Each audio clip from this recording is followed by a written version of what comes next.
किसी से पूछो तुम्हारी बहू कैसी है, अरे गुरुजी बहुत बढ़िया, खूब काम करती है, खूब सेवा करती है, खूब संभालती है, पूरा घर लेकर चलती है, बहुत अच्छी है, बहुत बढ़िया, बस कोई कमी नहीं है, बस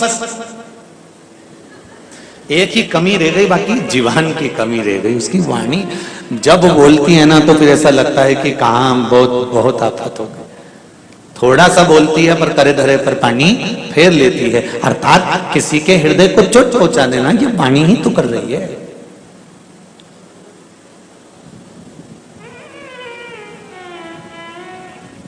कितना सुंदर कहा है किसी ने, गुरु नानक देव जी से किसी ने पूछा, गुरुदेव अगर व्यक्ति के पास में देने के लिए कुछ भी ना हो तो वो क्या दे सकता है? किसी के पास अगर कुछ धन होता है तो वो धन देता है, वस्त्र होता है तो वस्त्र देता है, वैभव होता है तो वैभव देता है, कुछ भोजन होगा तो भोजन देगा, पर किसी के पास ना तो भोजन है, ना अन्न है, ना धन है, कुछ भी नहीं है, तो वो किसी को क्या चीज दे?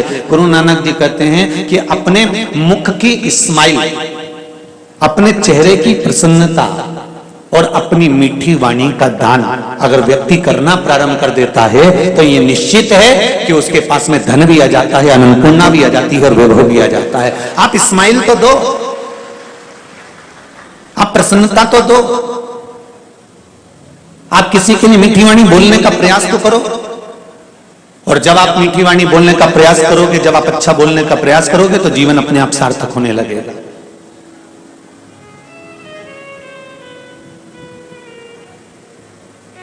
हम नहीं दे पाते, धन दिया, वैभव दिया, सत्ता दी, सब कुछ दिया, पर श्रेष्ठता नहीं दे पाते।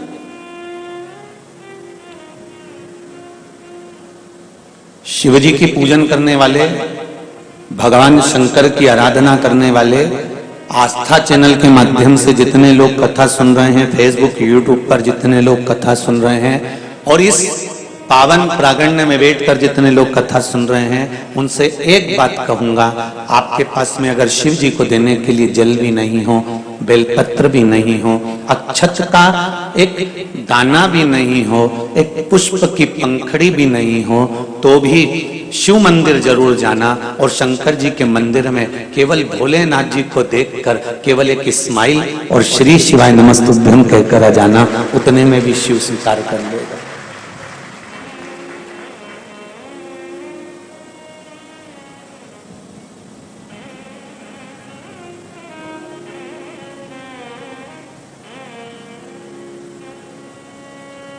हमारे पास में भगवान स्वयं कहते हैं, जो मैंने तुझे दिया है वो मुझे तू दे। भगवान ने कभी ये नहीं कहा कि मुझे वस्त्र देना, भगवान ने कभी ये नहीं कहा कि मुझे आभूषण देना, भगवान ने ये कभी नहीं कहा कि मुझे बागांबर पीतांबर ये देना। भगवान कहते हैं जो मैंने तुझे दिया है तू वो दे दे। क्या दिया है भगवान ने? तो कहा ये शरीर दिया है परमात्मा ने, ये मन दिया है परमात्मा ने, ये आत्मा, ये चित्त, ये परमात्मा ने दिया है। इसलिए तू परमात्मा को अपना ये दिल दे दे। भगवान ये नहीं कह रहे कि तू वस्त्र देना, तू आभूषण देना, तू धन देना, कि तू वैभव देना, तू सत्ता देना।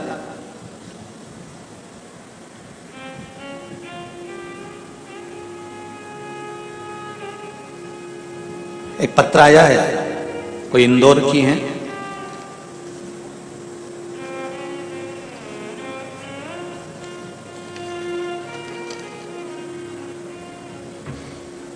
जो पत्र पढ़े हैं वो ये हैं, जो नहीं पढ़े हैं वो अभी यहाँ पर ढेर लगे हैं। ठीक है, इनको भी बीच में कभी भजन आएगा तो पढ़ेंगे।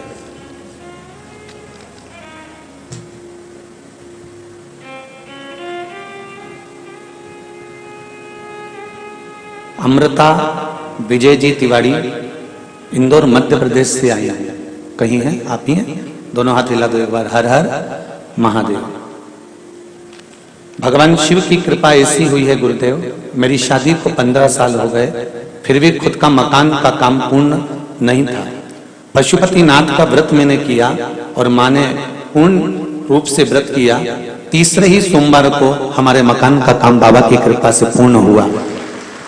गुरुदेव, चौथे सोमवार को हमें पता चला कि मेरी भतीजी के प्रेमा तिवारी के 5 वर्ष की है, उसके दिल में छेद है और डॉक्टर ने ऑपरेशन का बोला है।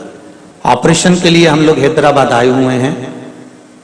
तब बाबा पे विश्वास रखकर शिव महापुराण की कथा सुनने के लिए यहां बैठे हैं। ऑपरेशन का डॉक्टर बोले हैं, पर एक मन था कि 5-7 दिन की शिव पुराण की कथा सुने, उसके बाद में एक बार जांच कराएं, फिर सोचेंगे कि ऑपरेशन कराना है कि नहीं कराना। अगर विश्वास लेके बैठे हो तो बाबा कृपा जरूर करेगा और करुणा जरूर करेगा। और ये विश्वास मानकर चलो कि अगर मेरे शिव ने चाहा तो ऑपरेशन वो खुद करेगा, तुम्हें करवाने की जरूरत नहीं पड़ेगी।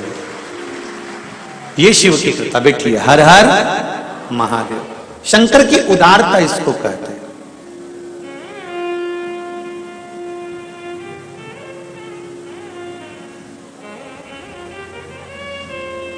ऑपरेशन ये इंदौर में भी करा सकते थे,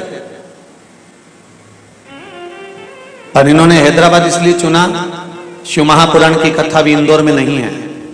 यहां कथा हो रही है तो कथा भी सुनेंगे और ऑपरेशन का तारीख भी लिया। जो करेगा बाबा करेगा, उसके भरोसे पर छोड़ दिया। जाने से पहले मेरा बहन आपसे निवेदन जरूर है, ऑपरेशन कराने से पहले जब शिव पोथी की एक बेलपत्र मिल जाए तो उस बेलपत्र को खिलाकर उस डॉक्टर के पास जिसने ऑपरेशन की तारीख दी है उससे एक बार जांच जरूर कराना। मुझे विश्वास है अगली जब कथा सागर में 3 तारीख से चालू होगी तो मुझे पत्र जरूर आएगा कि ऑपरेशन आगे बढ़ दिया गया है। इतना विश्वास मैं अपने शंकर पर करता हूं। ये भरोसा है मुझे मेरे शिव पर। जब कैंसर जैसे मरीजों को ठीक कर सकता है, डायलिसिस चलने वालों की किडनी और लीवर ठीक कर सकता है, केवल 1 लोटा जल सारी समस्या का हल। हमारे पास में ना तो कोई छल है, ना कोई दिखावा, ना कोई हमारे पास विद्या है, ना तंत्र है, ना मंत्र है। हम तो केवल इतना जानते हैं कि 1 लोटा जल चढ़ाकर पंडित प्रदीप मिश्रा इस व्यासपीठ पर बैठ सकता है, तो 1 लोटा जल चढ़ाकर तुम भी शिव की गोद में बैठ सकते हो। इतना विश्वास जरूर है। भरोसा रखो मेरे शिव पर और पूर्ण रखो, डूबने नहीं देगा। एक पत्र बड़ा सुंदर किसी ने लिखा, वो भी देख लीजिए।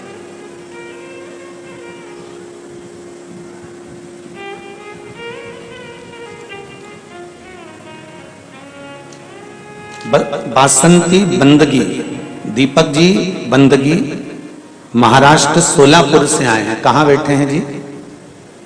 आप ही हैं? दोनों हाथ हिला तो एक बार। हर हर महादेव।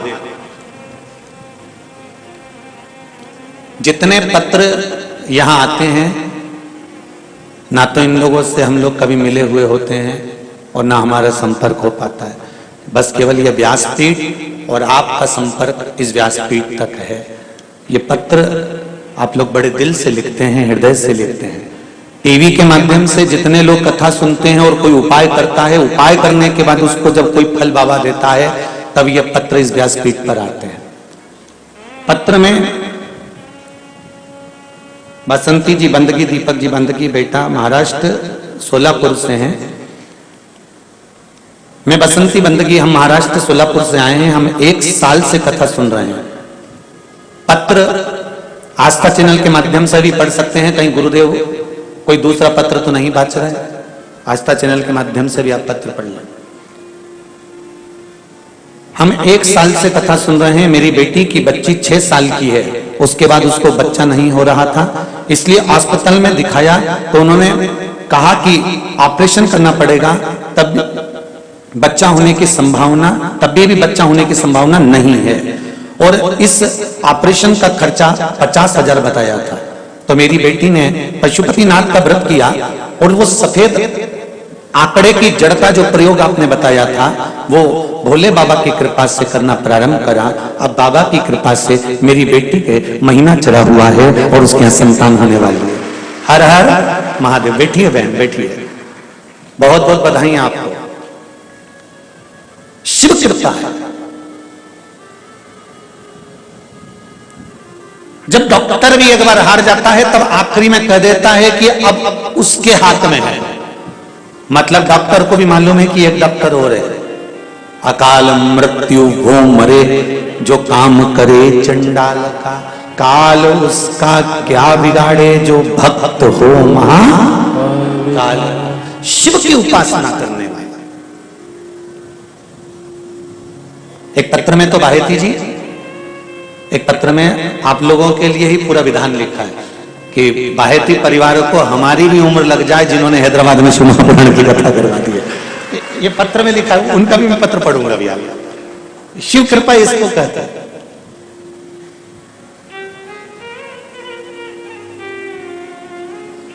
मैंने तेरे ही भरोसे ओ बाबा तेरे ही भरोसे हवा बिच उड़ती जावांगी बाबा डोर हथो छठी नामे कटी जावांगी ओ बाबा मैं तेरी बदन शंभो मैं तेरी बदन हवा बिच उड़ती जावांगी बाबा डोर हथो छठी नामे कटी जावांगी। जो कट गई ना सतगुरु भोलेनाथ अगर तूने छोड़ दिया और कट गई ना, जो कट गई ना सतगुरु तो मैं लुटी जावांगी बाबा डोर हथो छठी नामे कटी जावांगी। तूने पकड़ रखा है इसलिए मैं उड़ रही हूं, तेरी कृपा है तो आगे बढ़ रही हूं।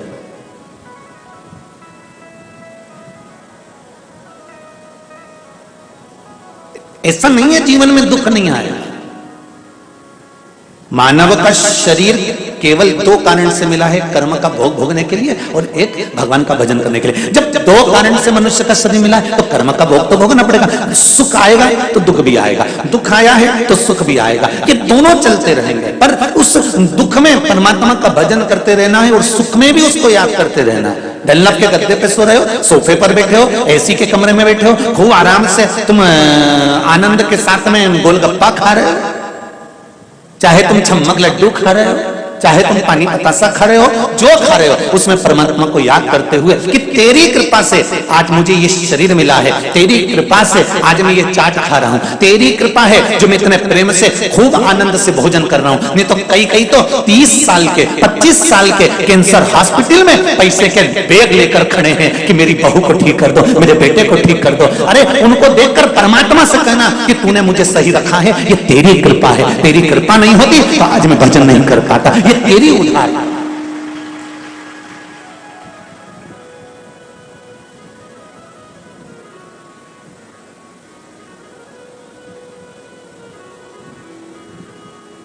एक बेलपत्री के बल पर लोग अपने स्वास्थ्य को ठीक कर रहे हैं, एक लोटा जल के बल पर लोग अपने स्वास्थ्य को ठीक कर रहे हैं। ये शिव की उदारता है।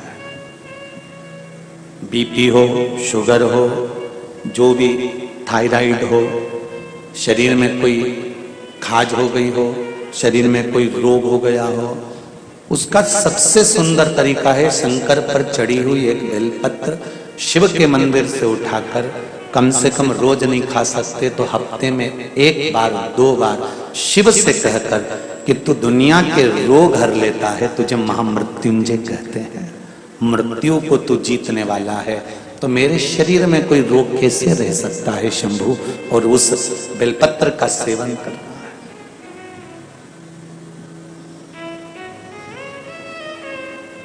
नहीं खा सकते तो उसके मंदिर के द्वार पर भी जाकर उसको शीश नवाओगे, उतने में भी सुख है।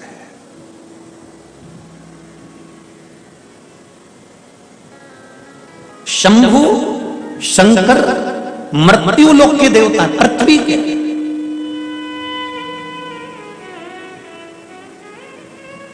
जो पृथ्वी से जुड़ा हुआ होता है उसका अगर हमने आदर करना चालू कर दिया, उसका सम्मान करना चालू कर दिया, तो आप रूप आपको भी आदर मिलना, सम्मान मिलना चालू हो जाता है।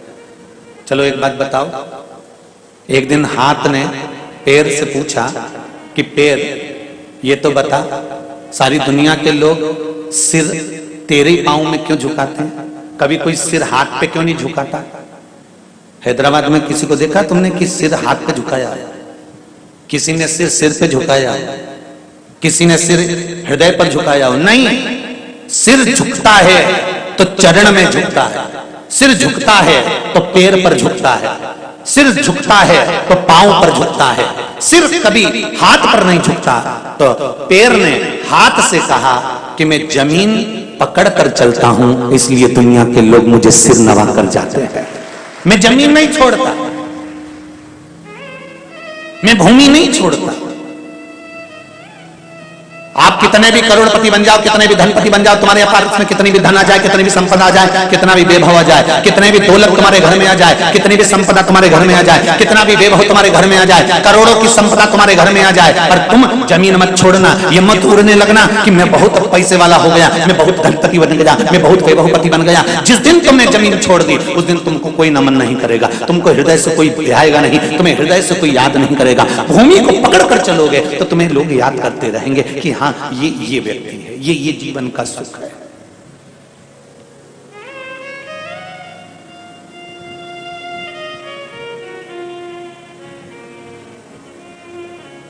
मेरा वो घरदानी इस मृत्यु लोक का देव है, आदिदेव महादेव है।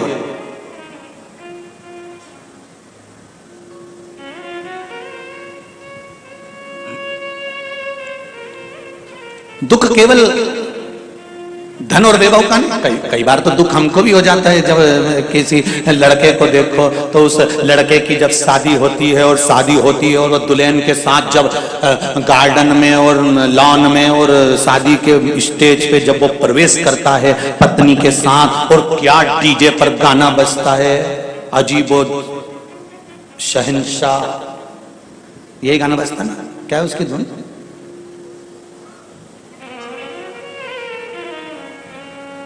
और जब वो आता है दुल्हन के साथ में और फुलझड़ियां छूटती है और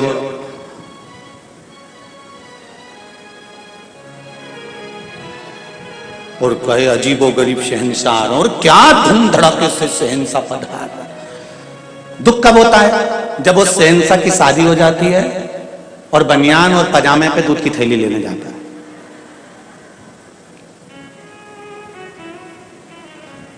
तब हृदय में दुख होता है। अभी 20 दिन पहले तो अजीब गरीब शहंशाह बन रहा था, अभी कितनी शान से शादी करी थी और बनियान पजामे पे पानी भर रहा है, दूध की थैली लेकर आ रहा है। खूब गुलाब जामुन भी खिलाई, पेड़ा भी खिलाया, इमरती भी खिलाई, खूब। कितना ठाठ था विवाह में, कितना ठाठ था शादी में, कितना ठाठ था उस मंगल विवाह में। उसके 15 दिन बाद 20 दिन बाद वापिस जिंदगी वैसी की वैसी हो जाती है। इसलिए जीवन का कोई भरोसा नहीं होता। धन ज्यादा आ जाए तो फूलना ना मती, और ना फूलना और ना अपनी वाणी पर ऐसा संयम रखना कि इस वाणी से कोई ऐसा शब्द ना निकल जाए कि जिंदगी भर फिर बाद में रोना पड़ जाए। इसलिए बहुत संभल कर वाणी बोली जाती, गोली और बोली बहुत सावधानी रखकर।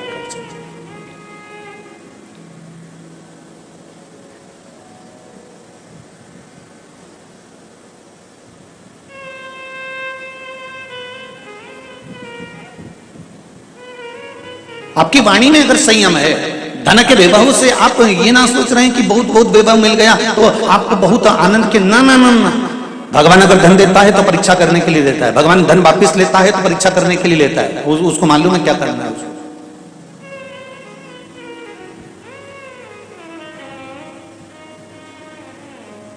नवग्रह शिव महापुराण की कथा चल रही है बाहेती परिवार द्वारा, भाग्यनगर हैदराबाद की इस पावन धरा से।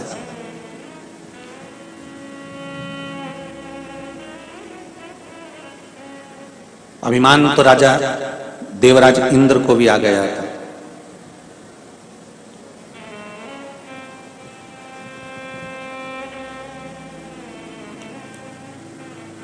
सभा में बैठे थे सिंहासन पर, और सिंहासन पर बैठे बैठे उस समय पर अप्सराओं का नृत्य देख रहे थे और देवगुरु बृहस्पति का आगमन हो गया था।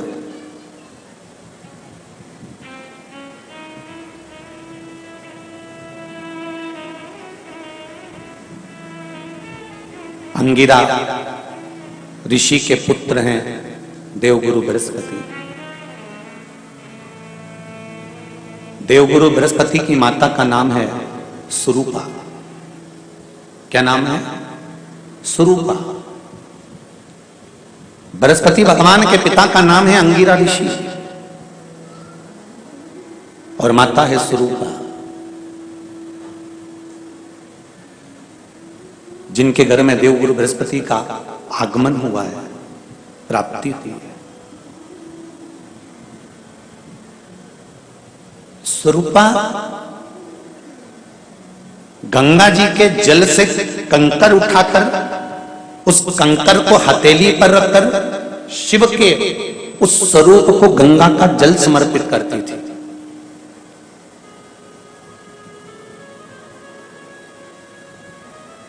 एक बहुत सुंदर बात कहेंगे, पहले की शिव महापुराण में ये चरित्र नहीं आया तो आप ध्यान से सुनिएगा। 16 श्राद्ध में, श्राद्ध पक्ष में घर में अगर गंगा का जल हो, आपके घर में अगर गंगा जल रखा हो, श्राद्ध पक्ष में तुलसी के क्यारे के पास में एक छोटी सी कटोरी रखकर घर का कोई भी व्यक्ति, चाहे महिला हो, पुरुष हो, पुत्रवधू हो, बच्चे हों, कोई भी हथेली में गंगा जल लेकर अपने पूर्वजों का स्मरण कर और वो गंगा जल काशी विश्वनाथ के नाम से अपने पूर्वजों का नाम लेकर वो कटोरी में अगर 5 बार या 7 बार छोड़ देता है तो उसके पूर्वजों को पिंडदान और तर्पण की जरूरत नहीं पड़ती, उनको मोक्ष प्राप्त हो जाता है। अगर आपके घर में गंगा जल रखा हुआ हो तो वैसे तो मुझे विश्वास है कि हैदराबाद के नगर में भले आप रह रहे हो, भले आप भाग्यनगर में रह रहे हो, पर इतना विश्वास तो है कि सबके घर में गंगा जल जरूर होगा। इतना विश्वास तो मैं कह सकता हूं और कर सकता हूं कि सबके घर में होगा गंगा जल। गंगा जल का प्रयोग एक तो पितरों के लिए, दूसरा श्रावण के महीने में किसी भी एक सोमवार को अगर व्यापार नहीं चल रहा है, नौकरी नहीं मिल रही है, तो कोई तकलीफ आ रही है, तो कोई कष्ट आ रहा है, कोई रोग बढ़ रहा है, डॉक्टर से ऐसा लग रहा है कि ये बड़ी बीमारी बताने वाला है, शरीर में कोई गांठ पड़ गई है और वो जांच के लिए गई है, तो बिल्कुल श्रावण के महीने में किसी भी एक सोमवार को गंगा जल लेकर जाइए शिव मंदिर में। शंकर जी के मंदिर में थोड़ा सा गंगा जल नंदी को समर्पित कर कर, थोड़ा अशोक सुंदरी को समर्पित कर कर, थोड़ा गणेश और कार्तिकेय को समर्पित कर कर, थोड़ा सा गंगा जल जया, विषहरा, शामरीबारी, दौतली और देव को समर्पित कर कर, थोड़ा सा गंगा जल शिवलिंग पर समर्पित कर दो। उस गंगा जल को वापिस झेल कर लेकर आओ। 3 दिन तक लगातार उस गंगा जल को पीना प्रारंभ करो। उसके बाद जांच के लिए आप कहीं पर भी जाइए, बाबा कृपा जरूर करेगा, ये निश्चित का। उस गंगा जल की प्रधानता, उस गंगा जल का एक गौ माता, गौ, गंगा और संत, ब्राह्मण, साधु, सन्यासी, सात्वित्ववान नारी, कन्या, स्त्री, इनका जो महत्व है उसको जान गए तो जिंदगी सार्थक हो।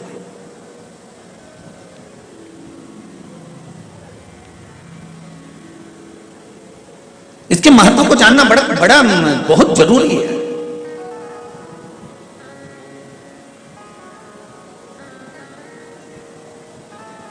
महाराज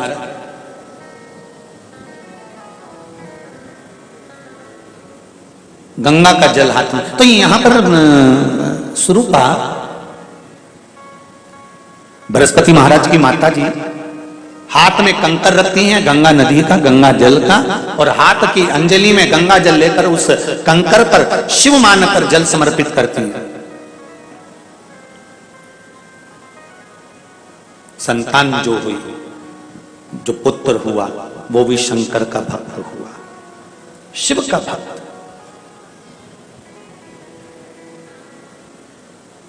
महाराज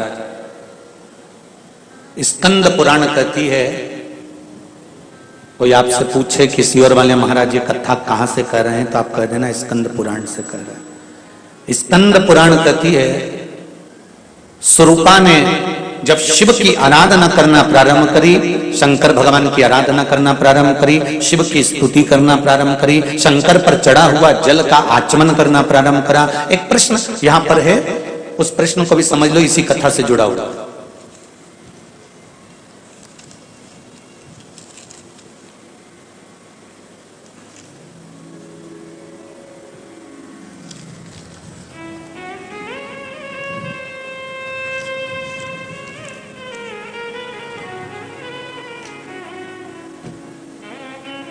नाम नहीं लिखा है पर प्रश्न अच्छे हैं। हर हर महादेव घर घर महादेव लिखा है उन्होंने, नाम नहीं लिखा है। जिन्हें पत्र लिखा हो, कुछ प्रश्न हैं इसमें, 1 2 3 4 5 प्रश्न हैं। जिसने लिखा हो वो खड़े होकर हाथ हिला सकते हैं। 5 प्रश्न हैं इसमें। यदि किसी को 2 रुद्राक्ष प्राप्त हो जाते हैं तो क्या एक रुद्राक्ष किसी मित्र रिश्तेदार आदि को दे सकते हैं? जिसने पत्र लिखा है वो खड़े होकर अपना हाथ हिला सकते हैं। हाँ, यदि आपके पास में रुद्राक्ष 2 हैं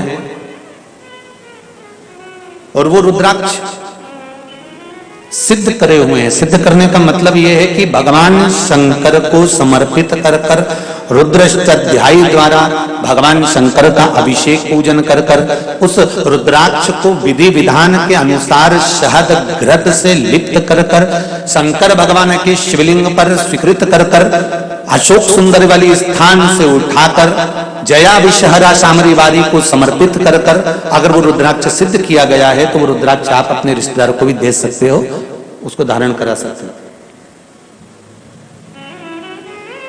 यदि किसी ने गले में रुद्राक्ष धारण किया हो और उसके आसपास कोई अन्य व्यक्ति मदिरा या मांसाहार का सेवन करता है तो क्या रुद्राक्ष वाले व्यक्ति को दोष लगता है? तुम्हारे पड़ोस में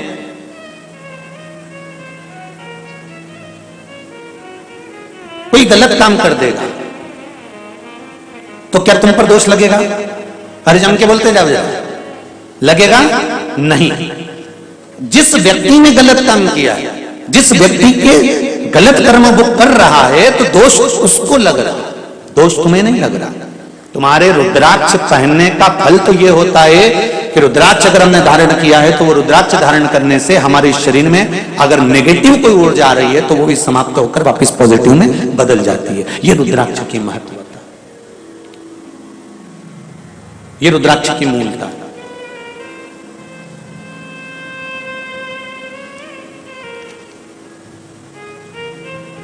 प्रातः समय पर जब हम पितरों के लिए जल छींटते हैं तो क्या गणेश शंख की रेखा का प्रयोग भी कर सकते हैं? नहीं। एक बात का ध्यान दीजिएगा, गणेश मुखी जो शंख होता है, जो बच्चा तोतरा बोलता है, जिसकी वाणी नहीं होती, श्रवण शक्ति किसी बुजुर्ग व्यक्ति की हो, जवान व्यक्ति की हो या कोई अधेड़ जिसकी श्रवण शक्ति कम होती चली जा रही है, जिसके सुनने की शक्ति कम हो रही हो, बोलने की शक्ति कम हो, वाणी में हकलापन हो, तोतरापन हो, गणेश मुखी शंख वहां काम आता है। गणेश मुखी शंख का प्रयोग वहां होता है। और गणेश मुखी शंख का एक प्रयोग और है, यदि लीवर पर सूजन आ रही हो, डॉक्टर बोल रहा है कि ये आपके आसपास लीवर के आसपास में सूजन है और इसका दवाई होगी, इलाज कराना पड़ेगा, कराओ। अब डॉक्टर से इलाज भी जरूरी है, ऐसा नहीं है कि इलाज नहीं कराना, कराओ। पर उसके साथ में गणेश मुखी जो शंख है उसके जल का आचमन भी जरूरी है, उसमें फायदा मिलना प्रारंभ। पर होना चाहिए गणेश मुखी शंख। शंख की भी बड़ी विधानता है साथ। एक राक्षस मुखी शंख होता है, जो राक्षस वृत्ति शंख होता है।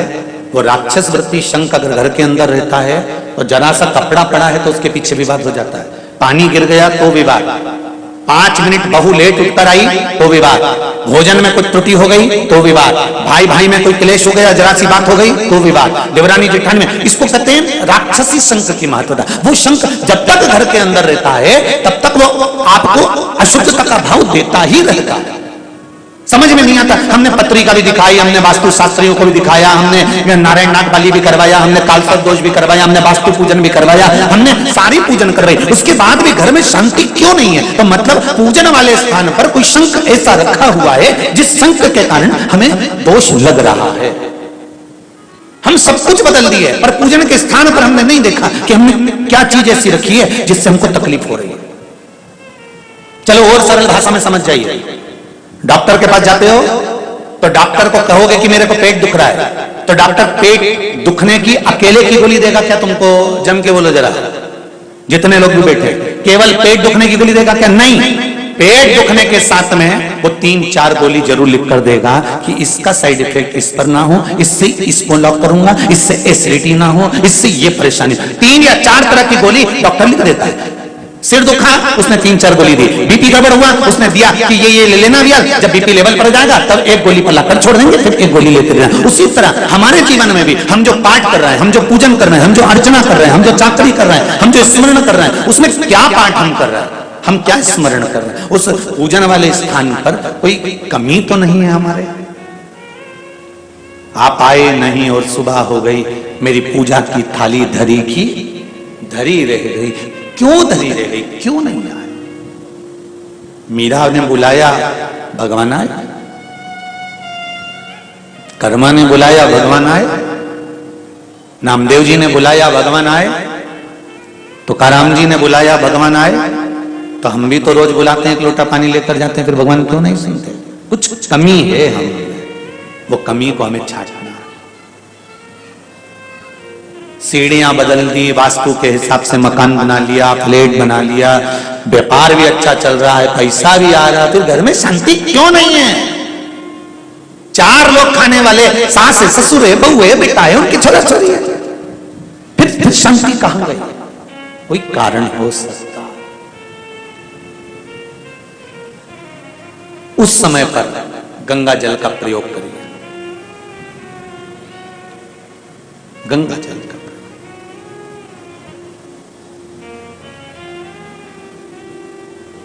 महाराज माता स्वरूपा ने गंगा जल हथेली में लेकर शिवलिंग पर समर्पित करा।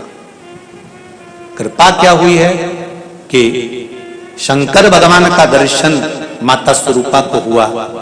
एक दिन अंगिरा ऋषि और माता स्वरूपा गंगा मां का स्नान कर कर गंगा का पूजन कर रहे थे, शिव की आराधना करी। शंकर भगवान सामने प्रकट हुए।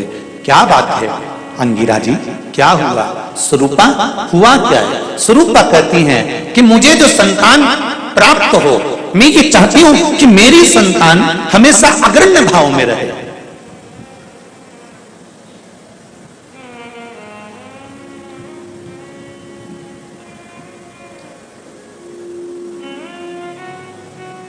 दुनिया में केवल एक मां और एक बेटा, ये दोनों ऐसे होते हैं। बेटे की निगाह में मां हमेशा सुंदर होती है और बेटे की निगाह में मां सुंदर है और माता की निगाह में बेटा सुंदर है। वो तो जब बेटे की शादी करना रहती है तब मां बेटे की बुद्धि घुमाती है, तब कहती है तेरे से ज्यादा अच्छी है लड़की, अभी भी कह रही हूं पक्का कर ले।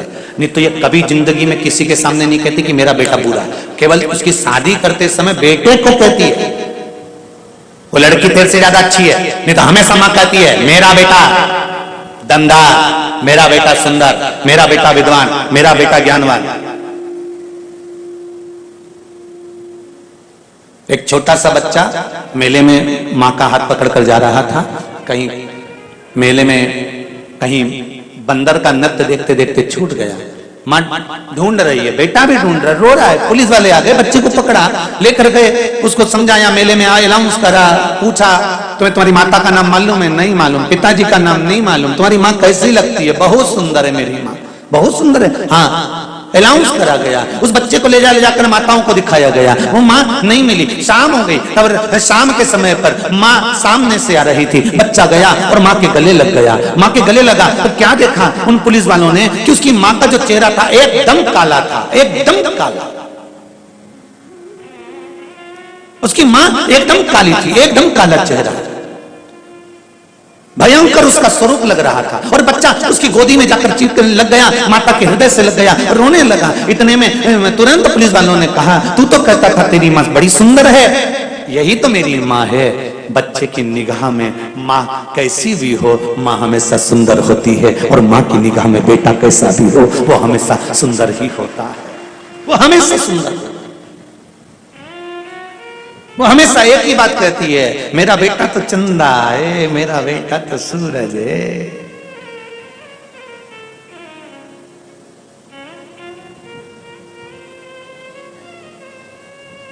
अरे भाई, संतान सुख हो, संतान सुख हो, यह भाग्य की बात है।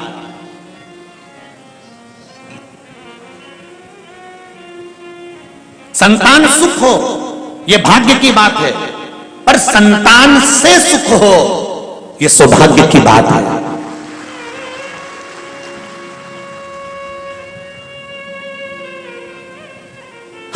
जाकर किसी ब्राह्मण से, किसी साधु से, किसी सन्यासी से, किसी तपस्वी से, किसी साधक से, किसी उपासक से, हम किसी विद्वान जन से जाकर कहते हैं संतान का सुख नहीं है महाराज, संतान सुख हो जाए, बस एक कृपा कर दो, संतान हो जाए, संतान का सुख हो जाए, संतान सुख हो जाए। ब्राह्मण, साधु, सन्यासी, तपस्वी, साधक उपास कराएंगे, व्रत कराएंगे, साधना कराएंगे, फल देंगे, सब कुछ होगा और तुम्हारे घर में संतान भी हो जाएगी। संतान का सुख हो ये भाग्य की बात है, संतान सुख हो यह भाग्य की बात है, पर संतान से माता पिता को सुख हो यह सौभाग्य की बात है। संतान के द्वारा माता पिता को जो सुख मिलता है उसका आनंद कुछ दूसरा ही होता है। हम कहते हैं कहीं जाओ मत जाओ, पर बूढ़े माँ बाप के पास एक बार रोज सोने से पहले 15 मिनट बैठ कर जरूर आओ, वो क्या दे जाएंगे उसका भरोसा नहीं है।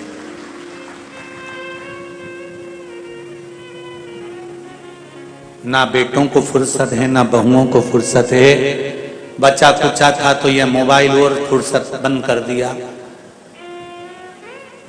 ना बेटों को फुर्सत है, ना बहुओं को फुर्सत है, ना पोतों को फुर्सत है, ना पोती को फुर्सत है, ना किसी रिश्तेदार को फुर्सत है। पर निवेदन है, जब माता पिता बूढ़े हो जाएं, बुजुर्ग हो जाएं, घर के प्रत्येक व्यक्ति को सोने जाने से पहले एक नियम बना लेना चाहिए कि मैं 15 मिनट 5 मिनट मेरी मम्मी के पास जाकर बैठूंगा, मेरे पापा के पास जाकर बैठूंगा, मेरे बाबूजी के पास जाकर बैठूंगा, मैं दादाजी के पास जाकर बैठूंगा। उनके पास में देने के लिए कुछ नहीं होगा, क्योंकि सारी दौलत, सारा धन, सारी दुकान, सारा व्यापार, सारा व्यवसाय सब कुछ तुम्हें सौंप चुका है तुम्हारा पिता, तुम्हारी माता, सब कुछ तुम्हें दे दी।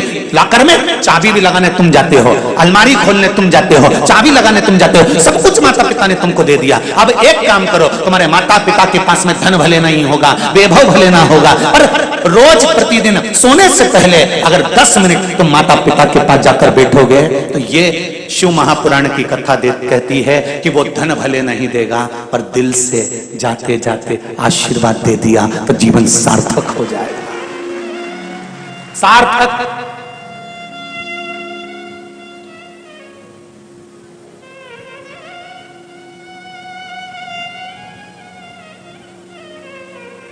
नहीं तो बड़ा विचित्र जीवन है जी।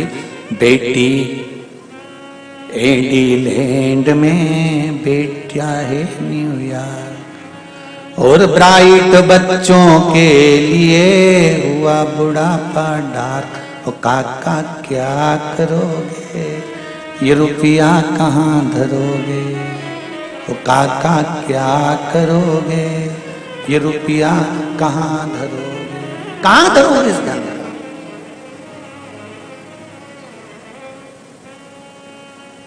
धन का करोगे क्या?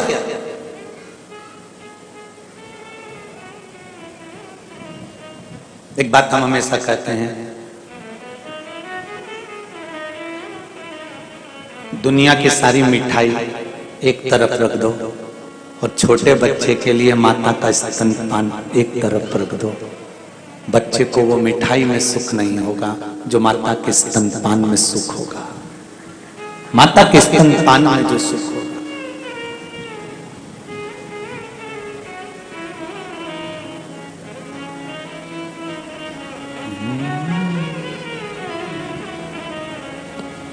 माई के दुधवन जैसन कऊ मिठाई ना मिलई, माई के दुधवन जैसन कऊ मिठाई ना मिलई। सब कुछ मिल जाता है दुनिया में, माई ना मिलई। सब कुछ मिल जाता है दुनिया में, माई ना मिलई। खुद गीले में सोती है, तुझे सूखे सुलाती, खुद भूखी रह जाती है, तुझे निवरा खिलाती। माई के आशीष जैसन कऊ, माई के आशीष जैसन तो आशीष ना मिलई। सब कुछ मिल जाता है दुनिया में, माई नाम ले। सब कुछ मिल जाता है दुनिया में, माई। आज स्वरूपा कह रही है बाबा से, मुझे संतान हो तो वो हो जो बेभगवान हो।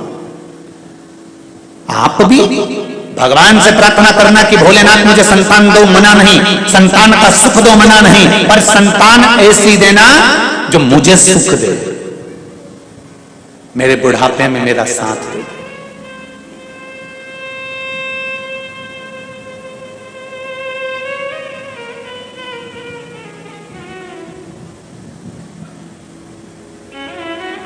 मेरा साथ जो दे, खूब पढ़ाओ बेटे को, तुम्हारी सामर्थ्यता अगर बेटे को इंजीनियर बनाने की तो तुम्हें डॉक्टर बनाओ, कलेक्टर बनाओ, एसपी बनाओ, डीएसपी बनाओ, मंत्री, संतरी, कलंतरी, जो तुम्हारी मर्जी पढ़े वो बनाओ। खूब पढ़ाओ बच्चों को, बेटों को, बेटियों को, खूब टपट के पढ़ाइए, खूब आगे बढ़ाइए, मना नहीं है। पर बेटों को पढ़ाने के साथ, बेटियों को पढ़ाने के साथ थोड़ा संस्कारवान भी बनाइए, क्योंकि आपका बुढ़ापा उसी से सुधरेगा, आपका बुढ़ापा वही सुधरेगा।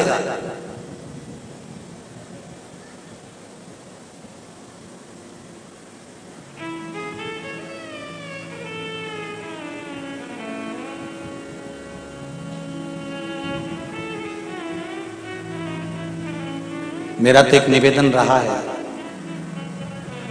कोर्ट में भी, कोर्ट मैरिज में एक काम कर देना चाहिए। कोर्ट मैरिज जब लड़का लड़की करें तो अदालत से यह कहकर भेजना चाहिए कि इस कोर्ट मैरिज में तुम्हारे माँ बाप का होना जरूरी है।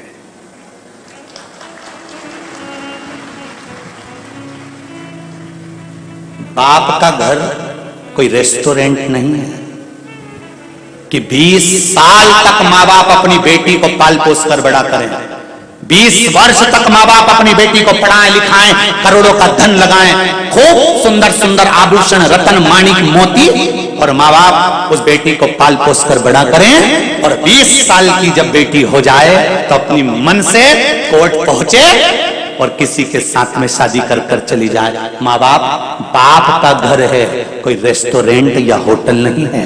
इसलिए अदालत में हो जाना चाहिए कि कोर्ट मैरिज जब होगी जब तुम्हारे माँ बाप होंगे जिन्होंने 20 साल तक तुम्हें पाल पोस कर बड़ा करा है।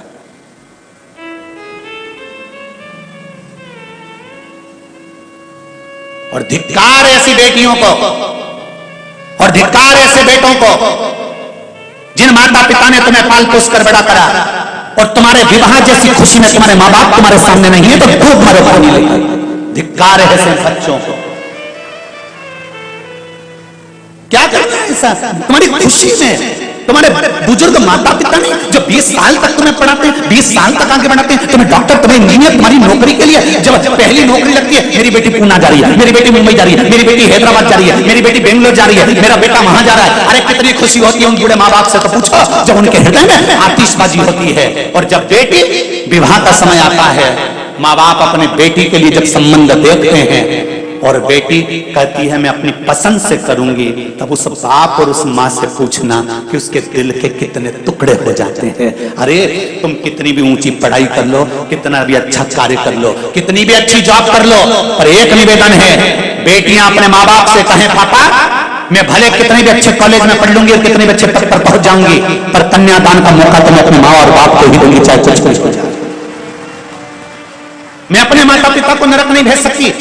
94 तरह के नरक में एक नरक ऐसा होता है जिसमें जो माता पिता के घर में बेटी जन्म लेती है और वो कन्यादान नहीं करता तो बाप को 94 तरह का नरक भोगना पड़ता है। माता के शरीर में कीड़े पड़ने लगते हैं अगर वो कन्यादान नहीं करती। जिस बच्ची का जन्म देती है उस बच्ची का अगर कन्यादान नहीं होता, अगर माँ बाप अपनी बच्ची का कन्यादान नहीं कर पाते तो माँ बाप को भुगतना पड़ता है और उसकी जवाबदारी बेटी और बेटों की होती है जो अपने माँ बाप से कहें कि हमारा कन्यादान करो, आप कन्यादान करो, आप ढूंढो लड़का, आप ढूंढ कर लाओ, मैं कहीं दूसरी जगह विवाह नहीं करूंगी, जहां मेरा बाबुल चाहेगा विवाह वहीं करूंगी। तब बाप का हृदय भी प्रसन्न चित्त हो जाता है। कहां भटक रहे हो?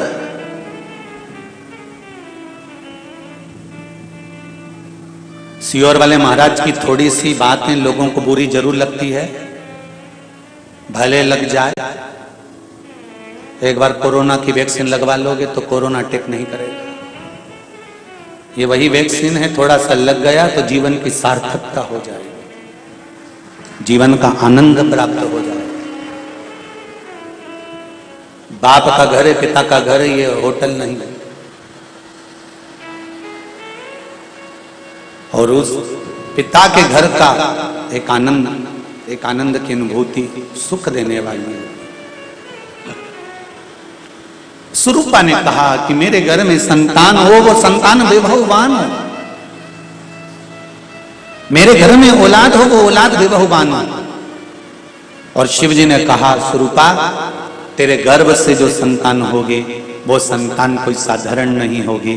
देवताओं का भी जो गुरु बनेगा वो बृहस्पति तेरे गर्भ से जन्म लेगा। तो क्यों चिंता करती है, वो बृहस्पति तेरे गर्भ से आया।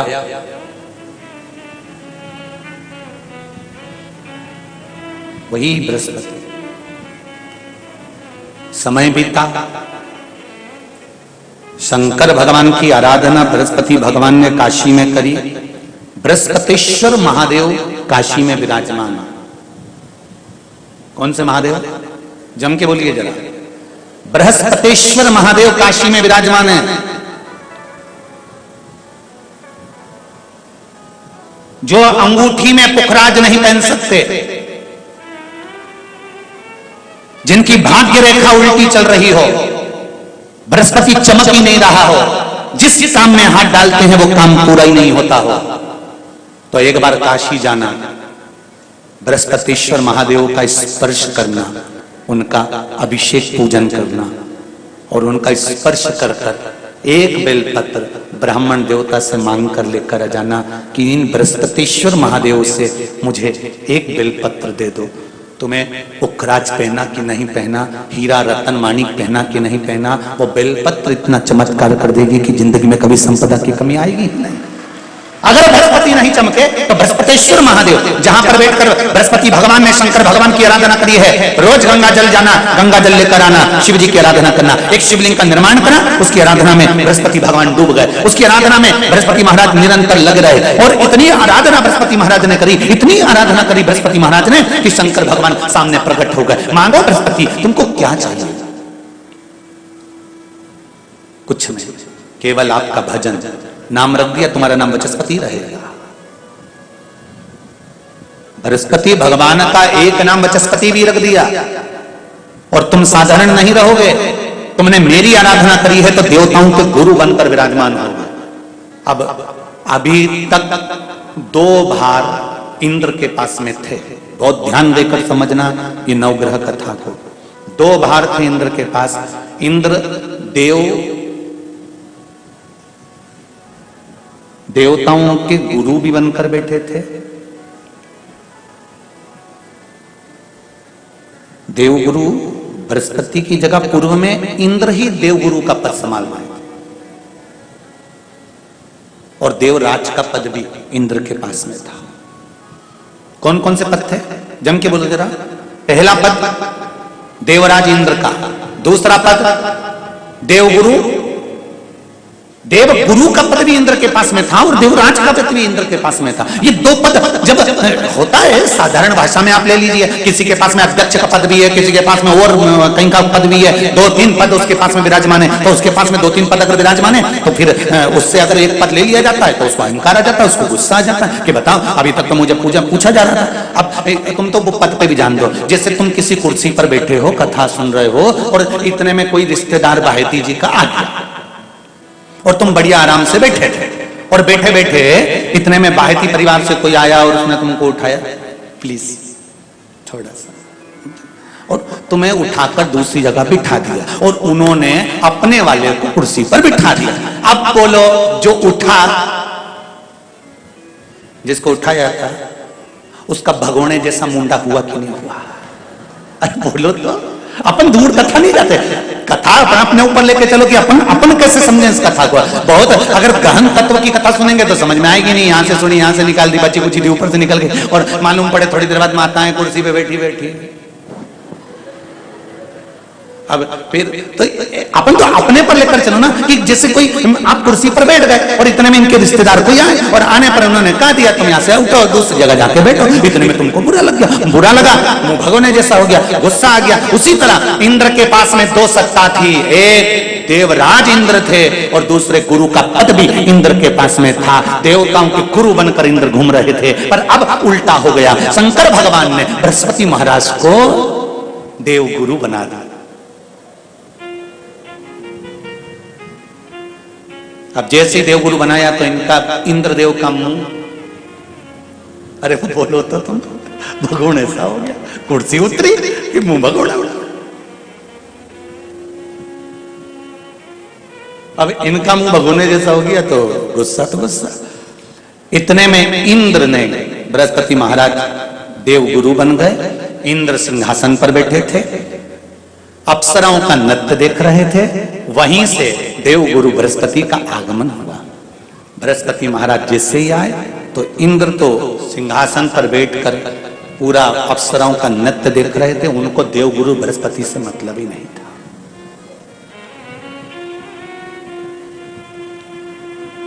कोई स्थान नहीं, कोई सम्मान नहीं, कोई आदर नहीं,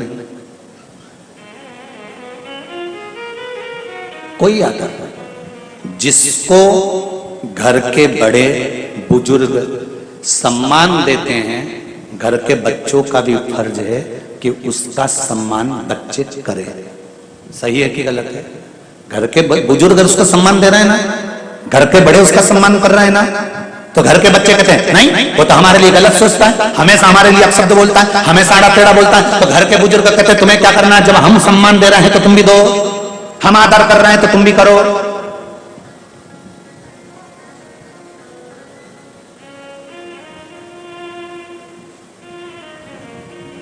पर नहीं महाराज, आदर आप भी करो, सम्मान आप भी करो, पर वो आदर वो सम्मान बहुत मुश्किल। अब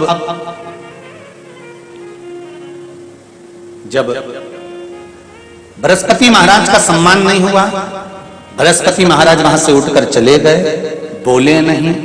जो समझदार होता है वो तुरंत कह देता है कोई बात नहीं मैं चले जाता हूं, कोई मुख पर क्रोध नहीं, कोई चिड़चिड़ प्रवृत्ति नहीं, कोई अपशब्द नहीं। एक बात मैं आप सबको कहना चाहूंगा, किसी जगह पर यदि आपका अपमान हुआ है, बहुत ध्यान देना जरा, कथा थोड़ी भारी है पर समझ लोगे आप। किसी जगह पर यदि आपका अपमान हुआ है तो आप भगवान शंकर को धन्यवाद देना कि मैंने पूर्व में किसी का अपमान करा होगा तो मेरा हिसाब आपने इतनी जल्दी बराबर कर दिया है, इतनी जल्दी बराबर कर दिया। ये थोड़ा सा अपमान मेरा कराया, मेरा हिसाब बराबर हो गया। कोई गाली दे रहा है, देने दो, शंकर भगवान को धन्यवाद देना, बाबा बड़ी कृपा करी, मैंने पूर्व में इसको गालियां दी होंगी, अपशब्द कहा होगा तो इसने मुझे पलट कर गाली दे दी, अपशब्द कह दिया। ये तेरी कृपा है, ये तेरी दया। और जब तक तेरी करुणा, तेरी कृपा, तेरी दया नहीं हो तब तक कुछ हो ही नहीं सकता। तेरी कृपा,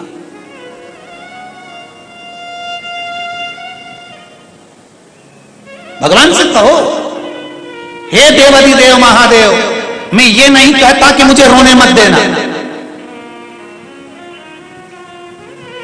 क्योंकि कर्म का भोग तो मुझे भोगना पड़ेगा। देवाधिदेव महादेव से कहो हे देवाधिदेव महादेव, मैं ये नहीं कहता कि मुझे रोने मत देना, पर इतना जरूर कहता हूं तेरे सिवा किसी दूसरे के आगे झुकने मत देना, बस इतनी कृपा कर। मैं ये नहीं कहता कि मुझे रोने मत देना, बस तुझसे निवेदन है कि केवल तेरे दरबार के अलावा किसी दूसरी जगह पर मुझे झुकने मत देना, क्योंकि मैं जानता हूं अगर तू मुझे अपना समझता है, झुकने नहीं दे सकता तो फिर रोने भी नहीं देगा, ये मेरा विश्वास कहता है। तू रोने भी नहीं देगा। एक पत्र में कहा है, देखिए,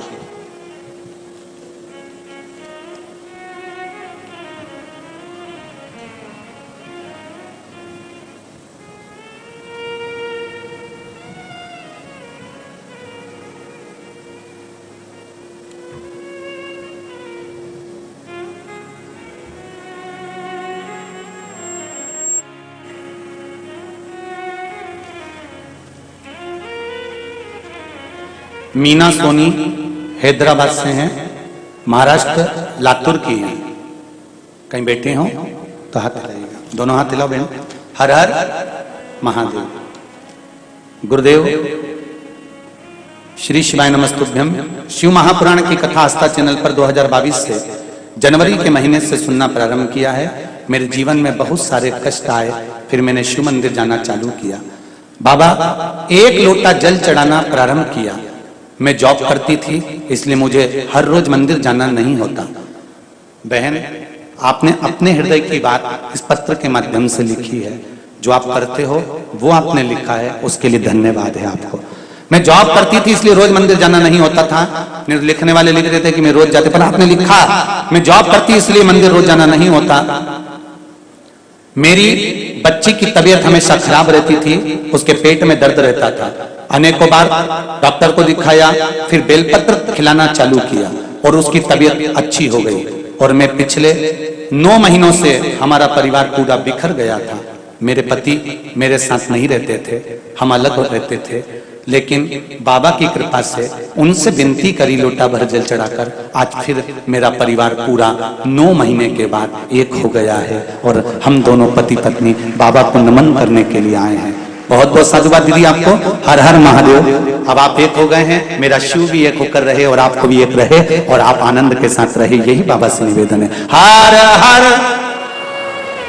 शिव कृपा इसी को कहते हैं। बैठिए बहन। हर हर शिव से विनती, निवेदन, अर्चना, आराधना।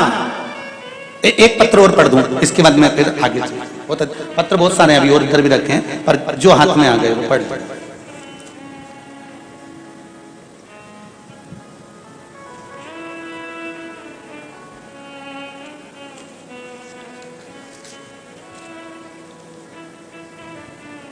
मैं राम सागर तिवारी गोरखपुर से हूं, हैदराबाद में रहता हूं। कहीं बैठे हैं राम सागर जी?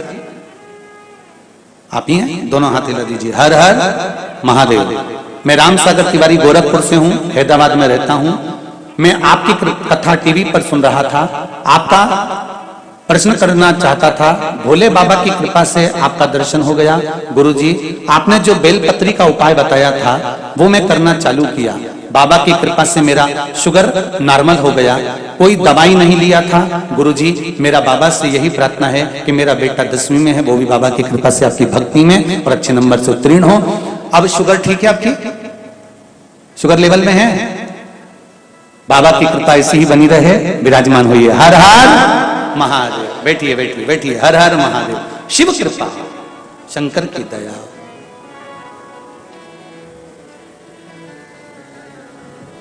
शिव करुणा सागर है, कृपा सागर। महाराज बाबा बाबा है।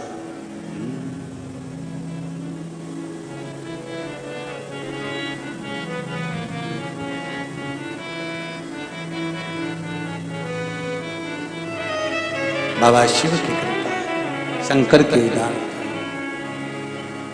मेरे शंभु, मेरे ओघड़दानी, मेरे शंकर, मेरे दयालु, नित्य प्रति लीला करने वाला, नित्य प्रति आनंद करने वाला, और ऐसी कृपा शिव की बनी हो।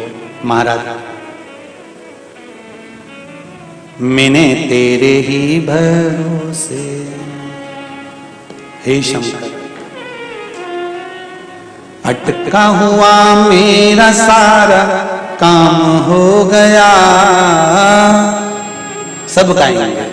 अटका हुआ मेरा सारा काम हो गया, काशी वाला मुझ पे मेहरबान हो गया। काशी वाला मुझ पे मेहरबान हो गया। वो काशी वाला मुझ पे मेहरबान हो गया। काशी वाला मुझ पे मेहरबान हो गया।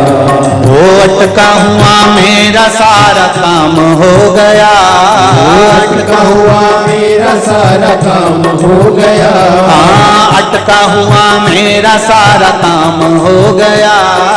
अटका हुआ मेरा सारा काम हो गया।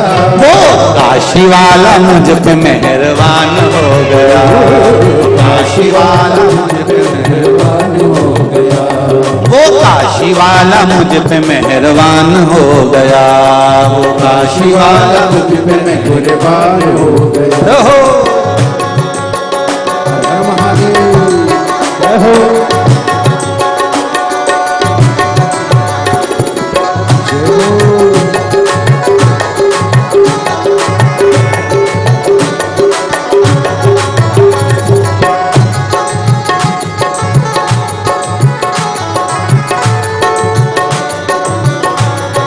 जय हो।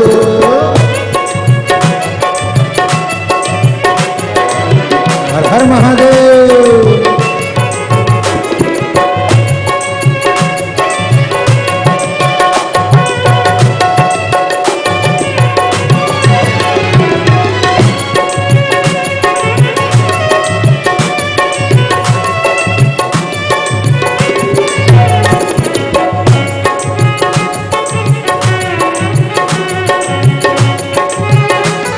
दोनों हाथों से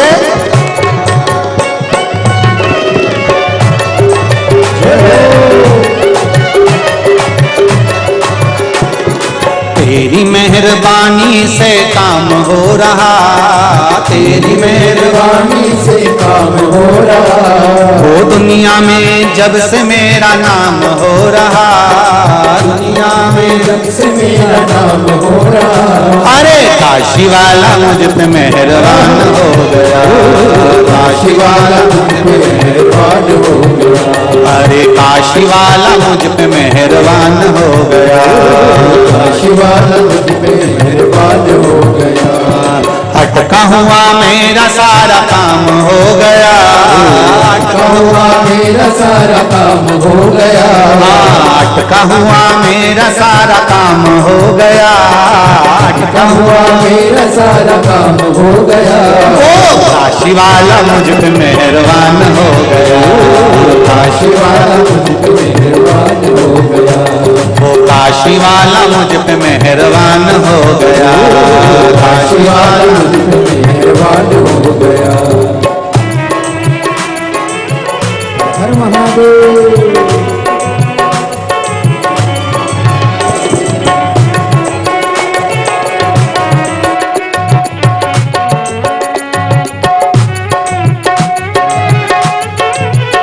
जय हो।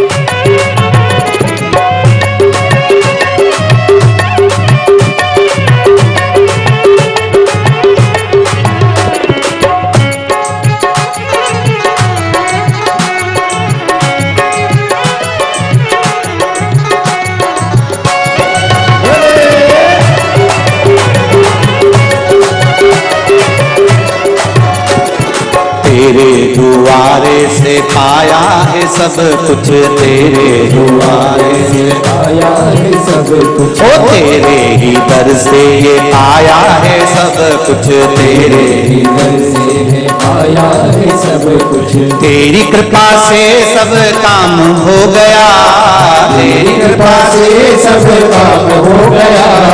तेरी कृपा से सब काम हो गया, तेरी कृपा से सब काम हो गया। वो काशी वाला मुझ पे मेहरबान हो गया, काशी वाला मुझ पे मेहरबान हो गया। वो काशी वाला मुझ पे मेहरबान हो गया, काशी वाला मुझ पे मेहरबान हो गया। अटका हुआ मेरा सारा काम हो गया, अटका हुआ मेरा सारा काम हो गया। ओ अटका हुआ मेरा सारा काम हो गया, अटका हुआ मेरा सारा काम हो गया। वो काशी वाला मुझ पे मेहरबान हो गया, काशी वाला मुझ पे मेहरबान हो गया। वो काशी वाला मुझ पे मेहरबान हो गया, काशी वाला मुझ पे मेहरबान हो गया।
भक्तों के प्यारे हो तुम त्रिपुरारी, भक्तों के प्यारे हो तुम त्रिपुरारी, संकट को काटे हो तुम त्रिपुरारी, संकट को काटे हो तुम त्रिपुरारी।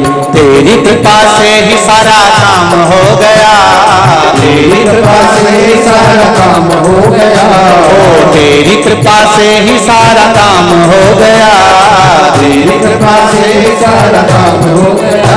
ओ काशी वाला मुझ पे मेहरबान हो गया, काशी वाला मुझ पे मेहरबान हो गया, ओ काशी वाला मुझ पे मेहरबान हो गया, काशी वाला मुझ पे मेहरबान हो गया। जय हो।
हुआ मेरा सारा काम हो गया, अटका हुआ मेरा सारा काम हो गया, अटका हुआ मेरा सारा काम हो गया, अटका हुआ मेरा सारा काम हो गया।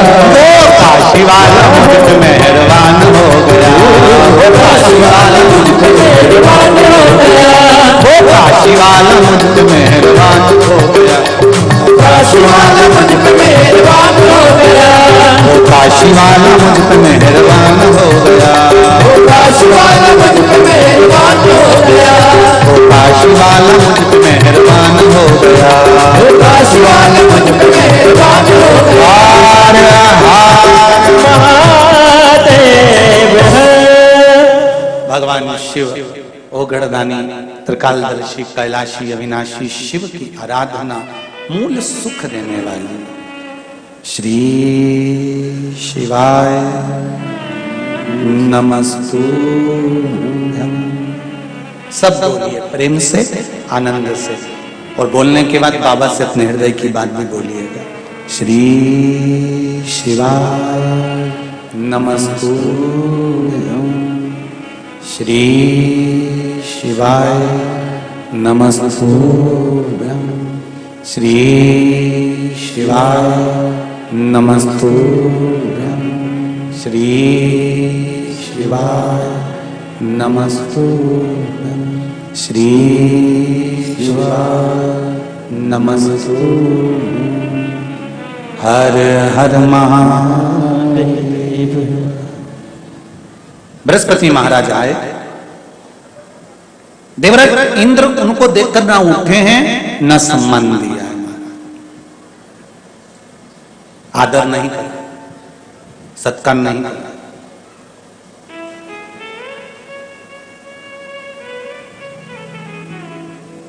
पद की एक गनीमा होती है। एक बात बहुत ध्यान दीजिएगा, आदर करने में पीछे मत हटो। सम्मान करने में, सत्कार करने में, आदर करने में कभी पीछे मत हटो। जितना बन सके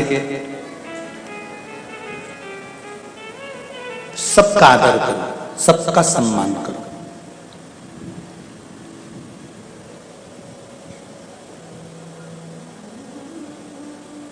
हम तो इस व्यासपीठ से उनको भी नमन करते हैं, उनके भी चरणों को नमन करते हैं जो सोशल मीडिया के माध्यम से, फेसबुक, यूट्यूब के माध्यम से, व्हाट्सएप, इंस्टाग्राम के माध्यम से सनातन धर्म का प्रचार करते हैं। हम उनके भी चरणों को नमन करते हैं।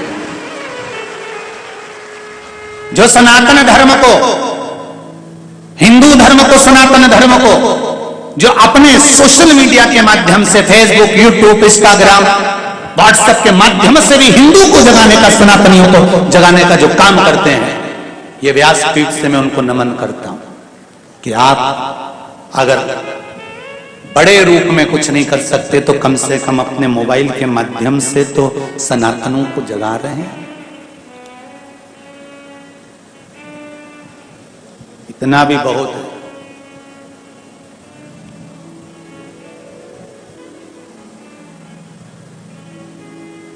जाग जाएं बस एक बार अगर जाग गए तो जीवन की सार्थकता अपने आप उत्पन्न हो जाएगी। आप समझो एक लोटा जल का महत्व कितना होता है, एक श्री शिवाय नमस्तुभ्यम मंत्र का जाप का फल कितना होता है। ये पत्र में अभी जो पत्र पढ़े उसमें देखो एक बहन ने लिखा है,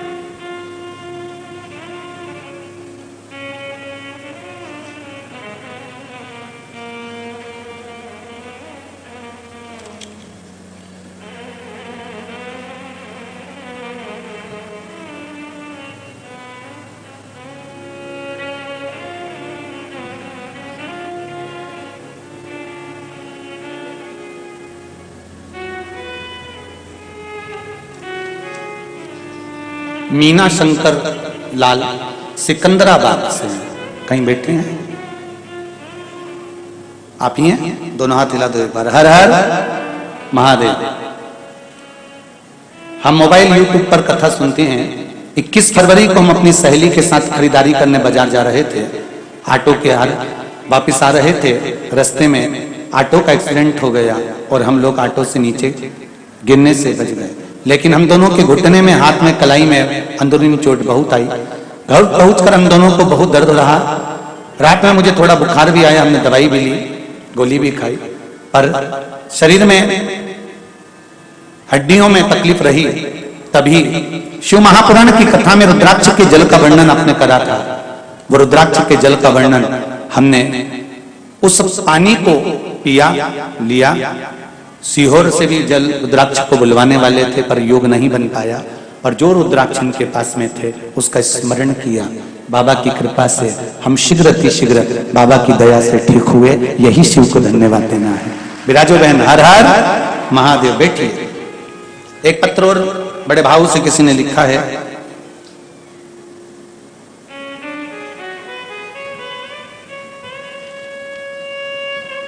दीपक जी कांसठ, श्री क्षेत्र पंढरपुर महाराष्ट्र से आए। आप ही हैं? दोनों हाथ एक बार हिला दीजिए। आपके चरणों को नमन करते हैं क्योंकि आप पंढरपुर से आए हैं, जहां पर पूरी दुनिया में मेरे देवाधिदेव महादेव का एक ही मंदिर है। जहां पर भगवान विष्णु के सिर पर शिवलिंग है, वो पंढरपुर की भूमि है। पूरे भारत में, पूरे विश्व में केवल एक मंदिर है भगवान नारायण का, जहां पर भगवान नारायण पांडुरंगा हरि विठल के सिर पर शिवलिंग है, वो पूरी दुनिया में एक ही है, पंढरपुर। विठल पांडुरंगा। लॉकडाउन से शिव महापुराण की कथा सुन रहे हैं, सारे भगवान ने दुख हमारे समाप्त कर दिए, यही निवेदन कर कर बाबा को धूप लगाने के लिए आए हैं।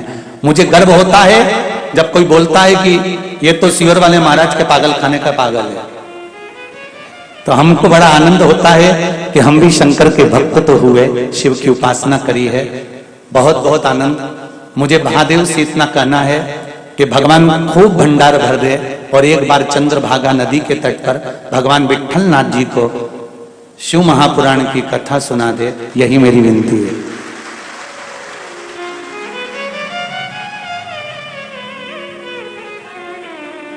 कासट जी, दिल तो हमारा भी वहीं लगा हुआ है, बस कमर पे से हाथ हटाकर एक बार इशारा कर दें, तुरंत पहुंच जाएंगे। प्रयास पूरा करेंगे। हमारा भी मन है कि जिस धरा पर हरि विठल शंकर भगवान को शिवलिंग सिर पर रखे हुए हैं, शिवलिंग के चक्कर में ही रुक्मणी जी को दूर कर दिया है। शंकर भगवान ने नंदी को चौराहे पर खड़ा कर दिया है।